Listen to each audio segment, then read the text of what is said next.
चलिए 8वां बाउट इस टाई का पंजाब के दिनेश इस मुकाबले उन्होंने कुल मिलाकर जीते हैं 16 मुकाबलों में उन्हें हार का सामना करना पड़ा अनिरुद्ध गुलिया को। अनिरुद्ध का अगर दाव चला क्योंकि सिंगल लेग अटैक उनके बहुत अच्छे हैं, आप देख सकते हैं 4 मुकाबले जीते हैं, 6 मुकाबले हारे हैं, एक वर्ल्ड चैंपियनशिप के मेडलिस्ट निकले।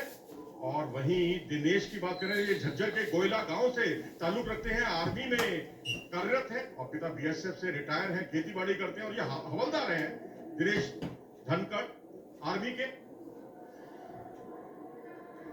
तो एंड्योरेंस बहुत जबरदस्त है दिनेश धनखड़ के पास, अब देखना होगा कि उसका कितना वो फायदा उठाते हैं। यहाँ पर बहुत ही अच्छे तरीके से ग्रिप बनाई थी कमर से और यहाँ जोन से बाहर निकलकर एक ही अंक से संतोष करना होगा। शुरुआत तो पंजाब की ठीक हो गई है। अब इस पोजीशन में दोनों के पास मौका था दाव लगाने का, पर दिनेश अनिरुद्ध को ऑरेंज कलर यानी पैसिविटी एरिया से बाहर ले गए, जिसका आपको 1 पॉइंट मिलता है। खाता खोला है पंजाब। तो यहाँ देखना होगा कि हाथ बगल में जो वो डालने का जो उनका तरीका है वो उनको बहुत ही विशिष्ट बनाता है। ये देखिए अपने पसंदीदा दाव का इस्तेमाल करते हुए, लेकिन अपना मौका चला वो पूर्ति करता, लेकिन जोन से बाहर जरूर निकले थे। यहाँ पर देखना होगा कि 1 अंक होते हैं अथवा 2, जी हाँ 2 अंक का इशारा हुआ है और बाजी को पलट दिया। ये देखिए यहाँ दिनेश का दाव, लेकिन उस पर प्रत्युत्तर किया अनिरुद्ध ने, बहुत ही अच्छा काउंटर अटैक और 2-1 से आगे पिछड़ने के बाद शानदार वापसी। आमतौर पे इतना ज्यादा एक्शन 125 किलोग्राम में कम देखने को मिलता है, पर ये अपवाद है। पहले 1 मिनट में एक भी पल डिफेंसिव वाला नहीं हुआ, तो रेफरी मैडम का काम आसान है, आपको पैसिविटी नहीं देनी है क्योंकि एक्शन पहले ही हो रहा है। सिंगल लेग पर बहुत ज्यादा जोर देते हैं अनिरुद्ध गुलिया और उसका उन्होंने मौके का फायदा उठाया। हालांकि डिफेंस इनके लिए बहुत बड़ी चुनौती साबित होते हैं, तो क्या इनके डिफेंस का इम्तिहान कर पाएंगे दिनेश धनखड़? क्योंकि दिनेश धनखड़ का ओवरऑल देखेंगे तो पलड़ा अभी तक भारी रहा है, लेकिन ओवरऑल इस टाई में उनकी विरोधी टीम भारी रही। क्या खुद ही बाहर निकल गए दिनेश, और इंजरी से बचना सबसे पहला काम है। उम्मीद करते हैं कि बाउट खेलने लायक ही इंजरी हुई हो, मतलब हल्के फुल्के उपचार के बाद लौट आए दिनेश। और ये देखिए बिल्कुल आमने सामने की भिड़ंत और पूरी शक्ति झोंकी उन्होंने और यहाँ संतुलन बिगड़ा क्योंकि वहां से पोजीशन से हट गए थे। लोकान एक दाव होता है जिसमें आप पोजीशन से हट जाते हैं और जैसे क्रिकेट में होता है ना कि आपने एक शॉट खेला और बिल्कुल गेंद बल्ले का बाहरी किनारा लेते हुए बाउंड्री की तरफ चली जाती है, कुछ कुछ ऐसा ही नजारा कुश्ती में भी देखने को मिलता है, यानी कि वेल लेफ्ट कर दिया। जी हाँ बिल्कुल। और यहाँ थोड़े चोटिल हुए हैं दिनेश और यहाँ उनका चोटिल होना पंजाब तो कम से कम बर्दाश्त नहीं कर पाएगा आने वाले मुकाबलों में, क्योंकि अभी तो 2 ही दिन हुए हैं, दूसरा दिन है और आगे बहुत पिक्चर बाकी है मेरे दोस्त। और कल आप मुकाबला जीते हैं, पंजाब ने कल यूपी को 5-4 से हराया था, तो विनिंग मोमेंटम तो आज आपका खत्म हो गया। आज ये टाई तो आप हार चुके हैं, बस उम्मीद यही है कि दिनेश अब यहां जीते। टीम के डायरेक्टर थे और यहाँ पर अब अनिरुद्ध गुलिया के लिए फिटनेस से बड़ा इम्तिहान होता था, लेकिन आज दिनेश के लिए फिटनेस बड़ा इम्तिहान साबित हो रहा है। बिल्कुल थोड़ी चोट आई है, उम्मीद करते हैं कि उसका फर्क आपकी कुश्ती पे ना पड़े। अग्रेशन हमने लगातार देखा है, ये सबसे बड़ी खूबसूरती रही है इस हेवीवेट बाउट की। एंडोरेंस बहुत अच्छा है, जबरदस्त है दिनेश धनखड़ के पास। देखना हाथ में बगल डालकर वो किस तरीके से दोनों पैरों को लिफ्ट करके उठाकर गिराते हैं या नहीं, जो उनका पसंदीदा दाव है। ये देखिए यहाँ पर झुककर एक बहुत अच्छा सुनहरा मौका था अनिरुद्ध गुलिया के लिए जो हाथ से जाता रहा।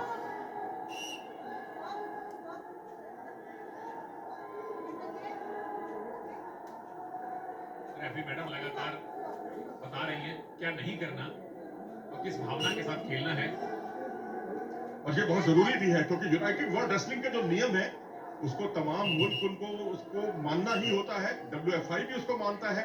और यहाँ पर देखिए एक उनको हिदायत दी गई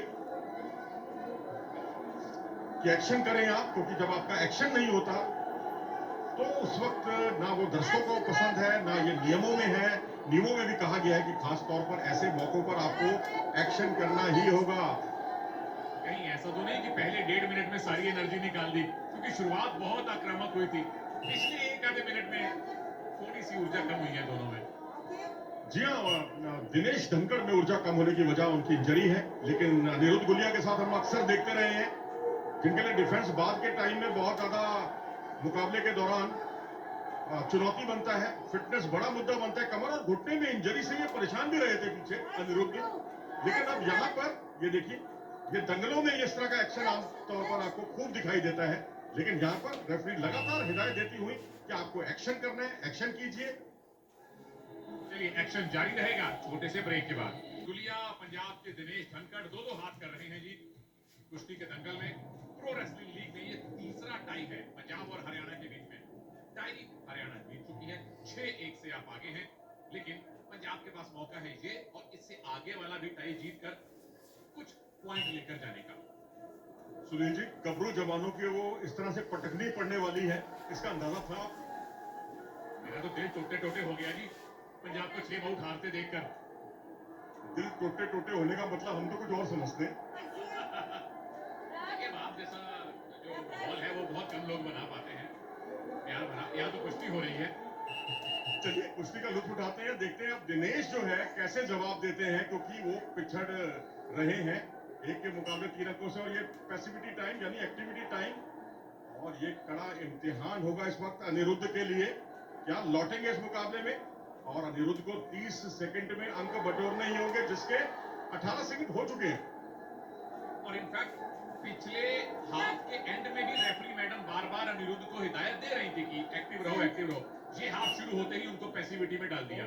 यही समझाया जा रहा है कि बचे हुए 7-8 सेकंड में अगर अनिरुद्ध को पॉइंट नहीं मिला तो दिनेश को 1 पॉइंट मिलेगा, और 1 पॉइंट यहाँ दिनेश को बाहर धकेलने के एवज में मिला है, और 1 पॉइंट आपको पैसिविटी का भी मिलने वाला है।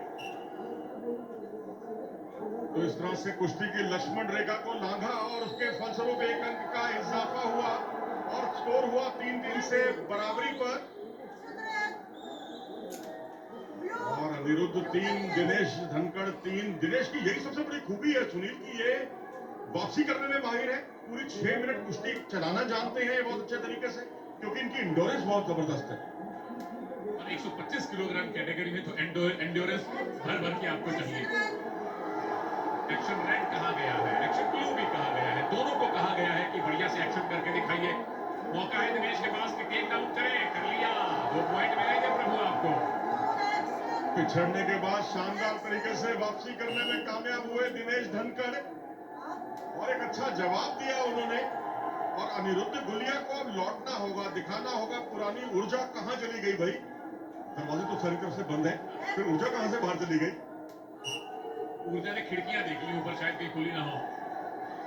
चलिए इस बार सिंगल लेग अटैक किया, लेकिन बहुत ही अच्छे तरीके से बचाव करने में कामयाब रहे थे दिनेश धनखड़। मुझे लगता है अनिरुद्ध गुलिया को अब थोड़े वैरायटी ऑफ अटैक पर काम करना होगा, क्योंकि भविष्य में यदि अंतर्राष्ट्रीय प्रतियोगिताओं में अपने आप को स्थापित करना है तो बहुत जरूरी है कि आपके पास प्लान है, बावजूद अगर आप पिछड़ जाते हैं तो ऐसी स्थिति बनना बहुत लाजमी है। इस मिले हुए रेस्ट का फायदा मिलता किसी में, और ये भी देखना होगा कि जो आखिरी 1 मिनट में पावर मिनट आएगा वहां कौन सा रेसलर मूव लगाने में कामयाब होगा। यहाँ पर एक छटपटाहट जरूर दिखाई दी थी अनिरुद्ध द्वारा। झुककर आक्रमण, फिर ऊपर से आक्रमण, छकाने की कोशिश, सिंगल लेग अटैक की कोशिश, लेकिन उसमें अपने ही दांव में उलझ कर रह गए, और उसका भरपूर फायदा उठाने के लिए भी पैर को उन्होंने लपका हुआ है, पकड़ा हुआ है अनिरुद्ध ने। और अनिरुद्ध के खिलाफ यदि यहाँ अंक जाते हैं तो फिर वहां से वापसी करना बहुत मुश्किल हो जाएगा। पावर मिनट आप देख सकते हैं, ये पावर प्ले का खेल। दिनेश 2 पॉइंट मांग रहे हैं टेक डाउन के मनोज जी, रेफरी उनको नहीं दे रही है, क्योंकि जरूरी है कि आपके दोनों घुटने मैट पर लगे, ऊनी लगे, और उसके बाद आप पोजीशन लें। ये पोजीशन नहीं ले पाए थे, जो बायां पांव उनका उलझ गया था अपोनेंट की गिरफ्त में, उससे वो अंक नहीं गया उनके पक्ष में। अनिरुद्ध ने अगर एक भी मूव लगा दिया 2 पॉइंट का तो वो जीत जाएंगे, लेकिन दिनेश धनखड़ अभी भी कोशिश कर रहे हैं कि टेक डाउन की पोजीशन बनाई जाए। बच गए अनिरुद्ध, पर अभी बचने से बात नहीं बनेगी। अनिरुद्ध आपको एक मूव तो लगाना पड़ेगा। जी हाँ, और लेकिन समय के साथ भी तो लड़ाई लड़नी है ना। आपको 14 सेकंड है, आपने अगर यहाँ पर 2 अंक बटोरे तभी आपको उसको आप कन्वर्ट करेंगे 4 अंकों में। 2 के साथ 2 फ्री और ये मेडिकल टाइम आउट एक बार फिर से। है 2 पॉइंट का और आप जीत जाएंगे क्योंकि 2 + 2 4 पॉइंट आपको मिलेंगे। अब आने वाला है मजा। लेग अटैक से बचे हैं दिनेश दुमकर। एक और लेग अटैक, उलझ गए, दोनों ही बच रहे हैं, दोनों ही उलझ रहे हैं। 2 पॉइंट दिनेश को दिए गए, मिलेंगे 4 पॉइंट और इसी के साथ ही दिनेश ये बाउट जीतेंगे क्या? जी हाँ, बिल्कुल। कला जंग की भी बीच में कोशिश की गई थी, जो अभी तक पहले 2 दिनों में कला जंग देखने को नहीं मिला था, लेकिन यहाँ पर अब चंद कुछ सेकंड और इसके साथ ये मुकाबला हुआ संपन्न। तो इस तरह से दिनेश धनखड़ ने यह मुकाबला जीता। दूसरा मुकाबला पंजाब के लिए जीतने में कामयाब रहे कि हमारे सीएम साहब यानी चंद्रमोहन ने जीता था। पंजाब ने लठ गाड़ दी है यहाँ पर, लेकिन यहाँ आखिरी जो जीत है एक सांत्वना भरी जीत जरूर कही जा सकती है। बिल्कुल जी, दिनेश धनखड़ पिछड़ने के बावजूद इस टोक्यो ओलंपिक की गोल्ड मेडलिस्ट यूई सुसाकी हुए दिखेंगी।